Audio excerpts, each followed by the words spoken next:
नमस्कार व्यूअर्स, मैं हूं अमीश देवगन और आप देख रहे हैं देश का सबसे चर्चित कार्यक्रम आर पार। आज की बहस के लिए जब मैं रिसर्च करने बैठा तो मेरी आंखों में आंसू आ गए। मन में ऐसी पीड़ा थी व्यूअर्स, दर्शकों, जिसे मैं शब्दों में आप तक पहुंचा नहीं सकता। मैं सोच रहा था कि आज मैं आपको बताऊंगा क्या और छुपाऊंगा क्या।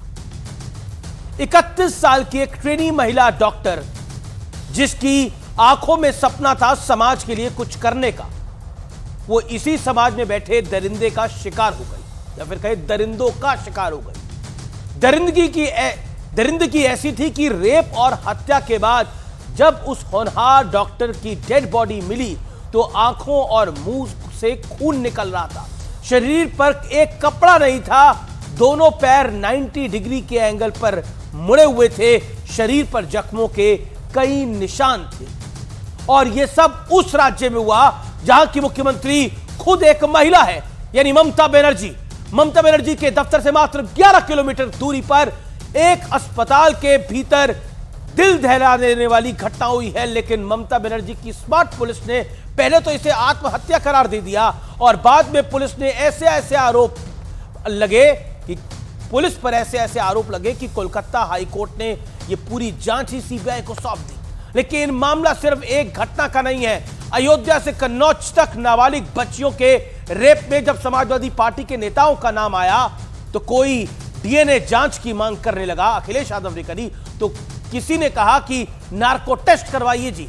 तो क्या माना जाए कि हमदर्दी पीड़ित के साथ नहीं बल्कि आरोपी के साथ है और सियासत की वजह से है। आज मुद्दा यह भी है क्या कलकत्ता में हुई दरिंदगी के मामले में विपक्षी गठबंधन भी बड़ी देर से जागा। राहुल गांधी को आज 5 दिन बाद मौका मिला ट्वीट करने का। आज इन सवालों पर होगी देश की सबसे बड़ी बहस।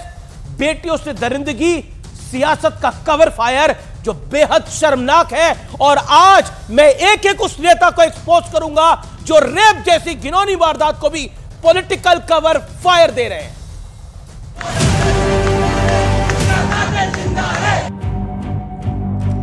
दरिंदगी ऐसी कि आपकी रूह कांप जाएगी। आंखों और मुंह से खून निकल रहा था, शरीर पर कोई कपड़ा नहीं, दोनों पैर 90 डिग्री के एंगल पर मुड़े थे, यानी एक पांव बेड के एक तरफ और दूसरा पांव बेड के दूसरी तरफ था। कोलकाता के आरजी कार अस्पताल में 31 साल की महिला डॉक्टर के साथ बर्बरता की सारी हदें पार की गई। ये सब कुछ हुआ पश्चिम बंगाल की महिला मुख्यमंत्री के ऑफिस से मात्र 11 किलोमीटर की दूरी पर। लेकिन इसके बाद जो हुआ वो और भी गंभीर है। पहले तो पुलिस ने बर्बर हत्या और रेप के इस केस को आत्महत्या बता दिया और उसके बाद घटना को खौफनाक बताते हुए कलकत्ता हाईकोर्ट ने पूछा, आप कॉलेज प्रिंसिपल को क्यों बचा रहे हैं? केस सीबीआई को सौंपने में देरी क्यों की जा रही है? कैसे माना जाए कि कोई सबूत नष्ट नहीं किया जाएगा? और इसके बाद कोर्ट ने सीबीआई को केस की जांच सौंप दी। जिस तरीके की घटना घटी और जिस तरीके से सरकार ने इसको छुपाने की कोशिश की है, उसकी जितनी भर्त्सना की जाए वो कम है। बंगाल एक ऐसा प्रदेश बन गया है जहां कानून व्यवस्था नाम की कोई चीज नहीं रही। मैं पहले दिन से बताया, court monitoring CBI. We demand Health Minister as well as Chief Minister should resign from her post. Government has taken clear stand. ममता जी जो करना था कर दिया, अरेस्ट हो चुका था। तो उन्नाव में क्या हुआ था, हथरस में क्या हुआ था, भाजपा का कोई लीडर कहां पे की रिजाइन किया? सवाल है कि क्या ममता सरकार की पुलिस इस मामले को कवर अप कर रही है? लेकिन कहीं कवर अप का आरोप है तो कहीं सियासी कवर फायर। कन्नौज में समाजवादी पार्टी के बड़े नेता नवाब सिंह यादव पर एक नाबालिग से रेप का आरोप लगा तो सपा की एक नेता ने पीड़िता पर ही सवाल उठाते हुए नार्को टेस्ट की मांग कर डाली।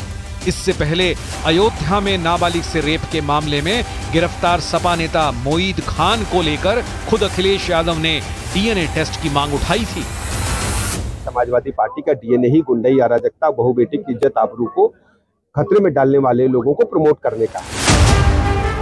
तो सवाल है कि क्या ऐसे गंभीर मामलों में कवर अप और कवर फायर का खेल चल रहा है? आज इसी मुद्दे पर होगी देश की सबसे बड़ी बहस। बेटियों से दरिंदगी, सियासत का कवर फायर।